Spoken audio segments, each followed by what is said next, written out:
Jingeto wan shanga ngadang apla pimunta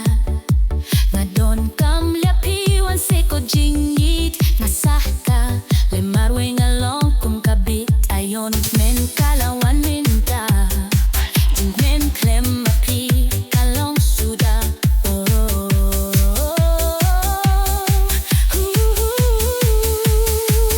ako jing ignaw adyapi man kakelip mat man kasngi la iba it la jong akwa bandon kamin siem kakwa shi junom ako jing ignaw adyapi man kakelip mat man kasngi la iba it la jong akwa bandon kamin siem kakwa shi junom ba tuang se shanga banganu yo majing ikshirta donut kalong til isuda krema pi kamun siem kaling a jing men kabadon lakador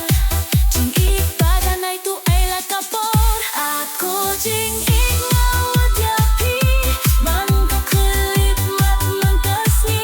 la iba it la jong akwa bandon kamin siem kakwa shi junom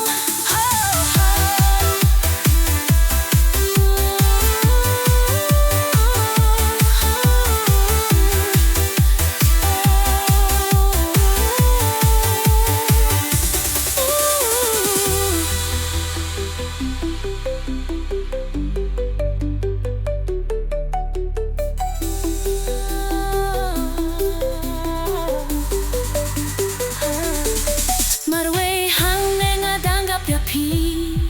hala marwe nga buka jingkili balay pimwan siyang ako jing iek nga sah kale hang ne klemi bait kung kapasyang di ba apyulur mangkara baka kwah na uyata jing iek kapapura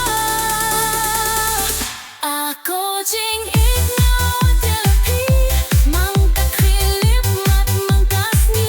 la iba it la jayong akwa bandon kamin siem kakwa shi junom ako jing ignaw adyapi man kakelip mat man kasni la iba it la jong akwa bandon kamin siem kakwa shi junom